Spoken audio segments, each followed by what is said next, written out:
না মাসি বলতে পারছি না ঝোল আর ভাত করে দিয়েছে। নমস্কার, সবাই কেমন আছেন? নিশ্চয়ই সবাই খুব ভালো আছেন।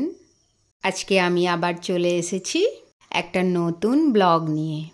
তো আপনারা দেখতে থাকুন, আশা করি ভালো লাগবে। তবে এই ভিডিওটা কিন্তু একটু পুরনো, মানে প্রায় 25 দিন আগের ভিডিও। আসলে সেই থেকে আর ভিডিওটা এডিট করারও সময় হয়নি, পোস্টও করা হয়নি। তাই ভাবলাম দেরি হয় হোক, তোমাদের সাথে শেয়ার করেই দিই। এটা কিন্তু সেই চামুণ্ডা পুজোর ভিডিও। তবে আমি এখানে তোমাদের সাথে একটা ছোট্ট মজার ঘটনা শেয়ার করব, তোমরা দেখো। আসলে আমি এটা পুজোর শেষ দিন, অর্থাৎ 3 দিনের পুজোর 3 নম্বর দিনের কথা তোমাদেরকে দেখাচ্ছি।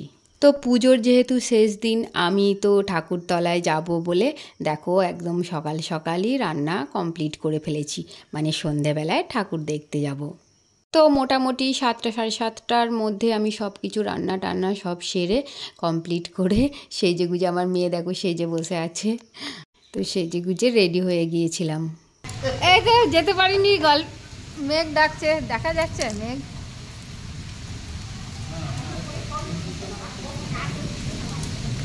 বাবা রে,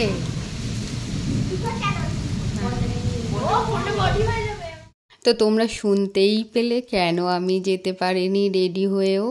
প্রচণ্ড বৃষ্টি আরম্ভ হলো, রেডি যেই হলাম আর সেই, মানে মোটামুটি 8টার আগে থেকে বৃষ্টি আরম্ভ হয়েছে। তো মুষলধারে বৃষ্টি, বিদ্যুৎ চমকাচ্ছে, তো দেখতেই পেলে। আর এদিকে আমার মেয়ে আর শাশুড়ি তো যত পারছে চেঁচাচ্ছে, আমি যে ভিডিও করছি, বলছে ফোনটা তুমি সুইচ অফ করে রেখে দাও, এত বিদ্যুৎ চমকাচ্ছে, তুমি ভিডিও করো না, ফোন বডি হয়ে যাবে, এ হবে তা হবে, কানেক্ট হয়ে যাবে। তো যাই হোক, তোমাদেরকে ওইটুকুনি ভিডিওই দেখাতে পারলাম। মজার ঘটনাটা হলো, সেই রাত 10টার পর কিন্তু আমরা ঠাকুর দেখতে বেরিয়েছিলাম, মানে আসতেই হবে, পুজোর শেষ দিন বলে কথা।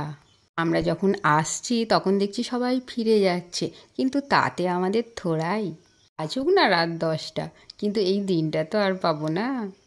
বেরিয়েই পড়েছিলাম সেই রাত 10টা, আর বাড়ি ফিরেছিলাম কটায় জানো?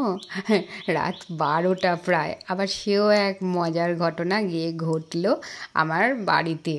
এই এত বৃষ্টির পর আমরা তো বেরিয়েছিলাম, কিন্তু আমার শাশুড়ি মা, আমার মা আর আমার বাবা কিন্তু আসেননি, ওনারা বাড়িতেই ছিলেন।